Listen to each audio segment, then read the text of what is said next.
Alléluia. Alléluia, Alléluia, Alléluia, Alléluia, Alléluia. Chers frères et sœurs de Lumen Christi TV, que le Seigneur vous donne sa paix. Le Seigneur soit avec vous. Évangile de Jésus-Christ selon saint Matthieu.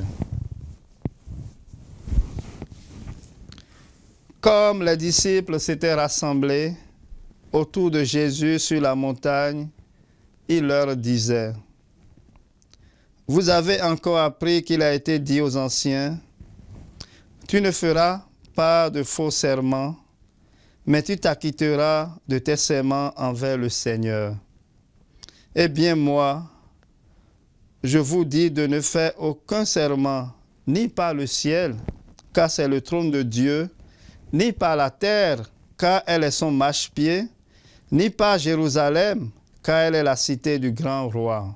Et tu ne jureras non plus sur ta tête, parce que tu ne peux pas rendre un seul de tes cheveux blancs ou noirs. Quand vous dites oui, que ce soit un oui, quand vous dites non, que ce soit un non. Tout ce qui est en plus vient du mauvais. Acclamons la parole de Dieu. Frères et sœurs en Christ, l'évangile de ce jour met en valeur un aspect important de la vie humaine. La parole donnée. Il s'agit du serment. Le serment est une promesse faite au Seigneur. Nous avons un cas tragique dans la Bible. C'est l'histoire de la fille de Jephthé. Jephthé avait promis au Seigneur, lorsqu'il gagnerait la guerre, de sacrifier la première personne qui viendrait à sa rencontre. Mais malheureusement, c'est sa fille unique qui est venue à sa rencontre. Nous trouvons cette histoire dans le livre des Juges au chapitre 11. Il va donc la sacrifier pour honorer ce serment fait au Seigneur. Jephthé obéit ainsi à la loi de Moïse. Nous lisons chez le psalmiste: « Faites des vœux et tenez vos promesses au Seigneur votre Dieu, vous qui l'entourez, portez votre offrande au redoutable. » Toutefois, dans le Deutéronome, il faut voir une grande nuance par rapport à la question des vœux. Je cite le Deutéronome. « Si tu fais un vœu à l'Éternel ton Dieu, tu ne tarderas pas à l'accomplir, car l'Éternel ton Dieu t'en demanderait compte, et tu te chargerais d'un péché.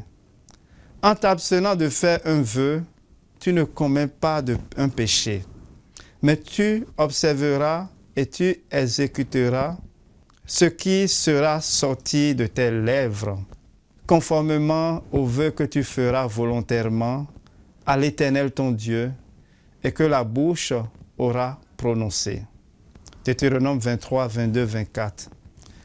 Cette nuance est exprimée à travers cette parole. S'abstenir de faire un vœu, car ce n'est pas un péché. C'est en ce sens que Jésus nous demande de laisser de côté les serments et de vivre dans la vérité.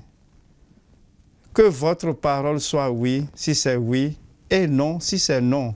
Autrement dit, nous n'avons pas besoin de faire intervenir un serment ou un jurement dans notre relation avec Dieu. Si nous faisons un serment et nous ne le réalisons pas, nous sommes en train de mentir à Dieu.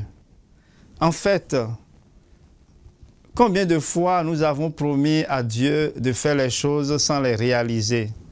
Nos promesses sont faites dans des moments euphoriques ou de grandes difficultés. Nous sommes souvent en difficulté pour les réaliser ou nous les oublions. Dieu n'a pas besoin d'une garantie pour nous accompagner dans notre histoire. C'est pourquoi, en citant toutes ces manières de jurer, Jésus démontre un système dans lequel plus on jurait par quelque chose de plus grand, on donnait de garantie à son interlocuteur qu'on allait tenir promesse. Jésus dit qu'il ne faut pas le faire parce que c'est jurer par quelque chose au-dessus de soi dont on n'a pas le contrôle. Il dit que votre oui soit oui, non si c'est non. Simplement, tenir sa parole, faire ce que l'on dit, être un homme entier, droit et intègre.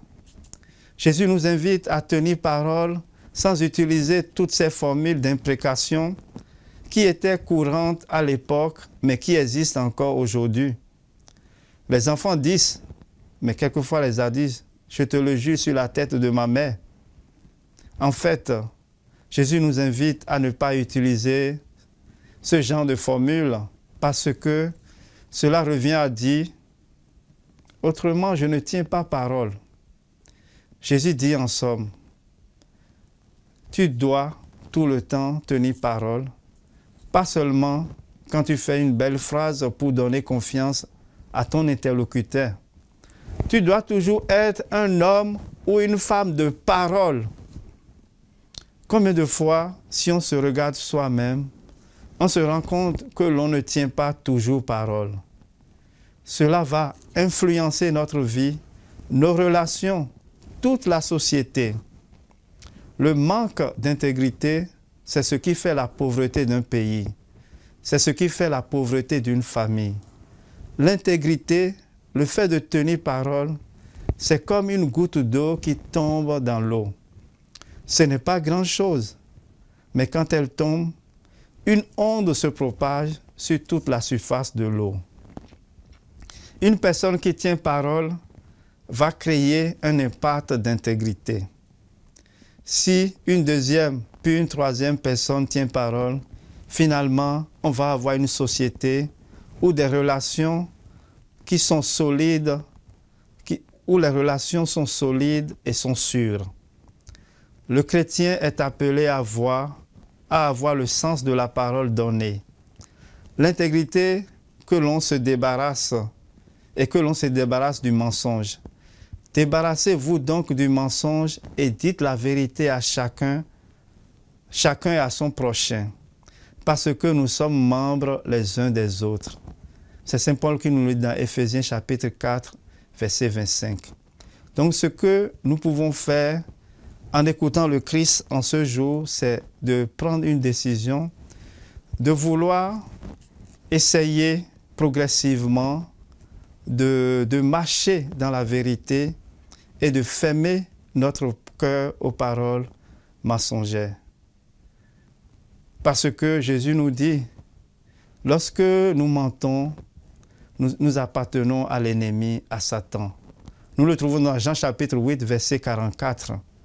Et donc, ce que le Christ veut nous enseigner aujourd'hui, c'est comment tenir parole, comment être intègre dans notre vie. Ce que notre bouche proclame, il faut que nos mains soient prêtes pour l'accomplir. Demandons par l'intercession de la Vierge Marie, aujourd'hui c'est samedi, demandons que Marie nous aide à vivre une vie comme elle, a dit toujours oui, et que notre oui soit vrai, et lorsque nous disons non aussi, que ce soit un non, pas une parole de plus. Que Marie intercède pour chacun de nous. Le Seigneur soit avec vous, que Dieu Tout-Puissant vous bénisse, le Père, le Fils et le Saint-Esprit. Alléluia. Alléluia, Alléluia.